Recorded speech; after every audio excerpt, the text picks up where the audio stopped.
안녕하세요. 끝까지 보면 도움이 되는 마줌마TV입니다. 정부에서 시행하는 여러 가지 제도가 있습니다. 시간이 지나면서 개정안이 시행되기도 합니다. 오늘은 5월 20일부터 바뀌는 소식을 전해드리려 합니다. 모든 국민들에게 해당되기 때문에 많은 분들이 무엇이 어떻게 달라지는지 꼭 확인해 보시면 좋겠습니다. 그런 관련 내용이 궁금하신 분들은 오늘 영상도 끝까지 봐주세요. 대한민국 국민이라면 누구나 소지하고 있는 것이 있죠. 바로 신분증입니다. 주민등록증, 운전면허증, 여권 등 모두 신분증으로 사용되고 있습니다. 요즘은 모바일 신분증을 사용하는 분들도 많이 계시고 여전히 실물 신분증을 지참하고 계신 분들도 많습니다. 지난해 주민등록법 개정안이 국무회의를 통과했습니다. 올해부터 이전과 다르게 바뀌는 내용들이 있는데요. 오늘 소식에 앞서 주민등록증 관련 무엇이 어떻게 바뀌는지 먼저 안내드릴게요. 주로 많은 분들이 신분증으로 사용하는 것이 주민등록증과 운전면허증입니다. 두 가지 신분증의 차이점이 있는데요. 바로 유효기간의 유무입니다. 운전면허증의 경우는 주기적으로 갱신을 해야 사용할 수 있습니다. 하지만 주민등록증의 경우는 별도로 갱신을 하지 않아도 계속해서 사용할 수 있는데요. 수년 동안 사용할 수 있는 주민등록증은 사진이 바래거나 사진이 너무 오래되어서 현재의 모습과 비교하기 어려워 정확한 신분 확인이 되지 않을 때도 있습니다. 신분 확인용으로 사용하기 어렵다는 점에서 여러 가지 문제점들이 제기되어 왔는데요. 앞으로 주민등록증도 유효기간이 생깁니다. 운전면허증처럼 유효기간이 생기는 것인데요. 주민등록증 유효기간은 10년으로 시행될 예정이라고 합니다. 앞으로는 별도로 유효기간이 없던 주민등록증도 운전면허증처럼 유효기간이 도입될 예정입니다.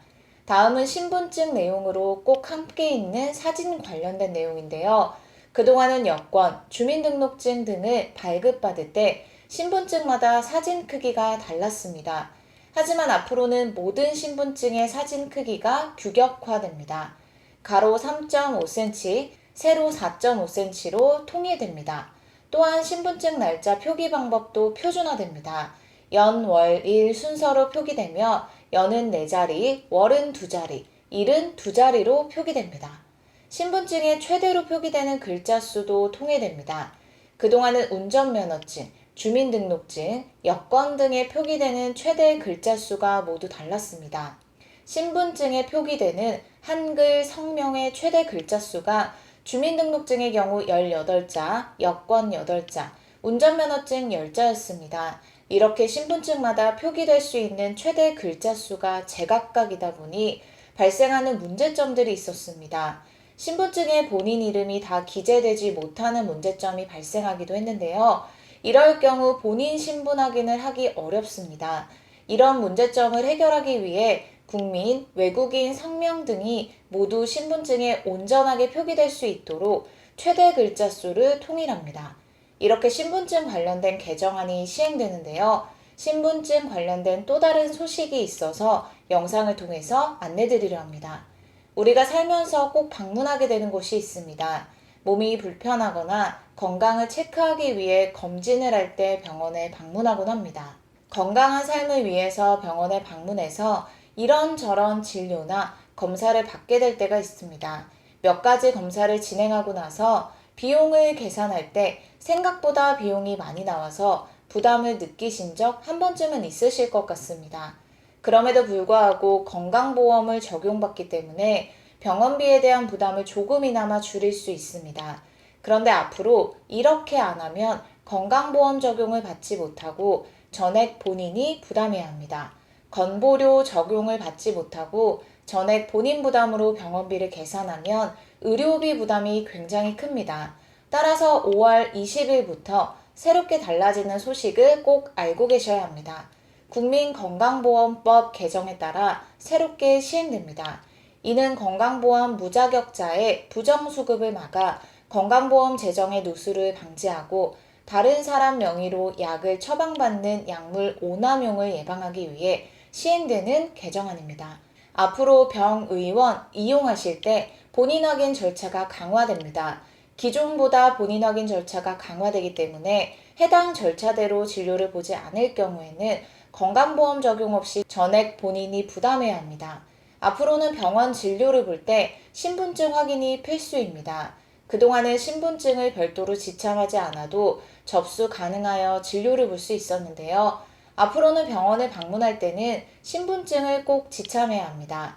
5월 20일부터 시행되니 병원이나 의원을 내원할 때는 반드시 신분증을 꼭 챙기시길 바랍니다. 앞으로는 건강보험 적용을 하기 전 병의원에서 환자의 신분증을 통해서 본인 여부 확인 절차를 시행합니다.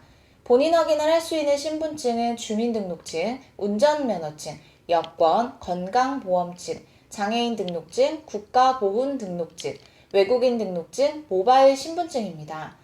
사본이나 사진으로 대체한 신분증의 경우는 본인 확인으로 사용할 수 없습니다.